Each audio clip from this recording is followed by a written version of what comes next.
लक्ष्मी मौसी जी। अच्छा जी। कन्नूपुर उनके तरफ से 20 रुपए का दान है। हम और हमारी कमेटी में आपका धन्यवाद देते हैं। और हमारे आगे मानव श्री लाल बहादुर मौर्य जी जो कि यूट्यूबर हैं, ग्राम सभा सुरहुरपुर जिला अम्बेडकर नगर। अच्छा। उनके तरफ से 101 रुपए का दान है। हम और हमारी कमेटी में आपका धन्यवाद देते हैं।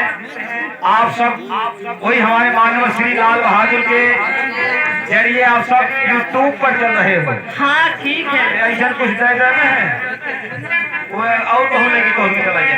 काहे ना हो। Hello hello hello hello hello हर मन के सवरिया हेलो हेलो हर मिल गईया हेलो हेलो हेलो के सामने धनवा ये बाबा अरे हो गई लाइका हे सपना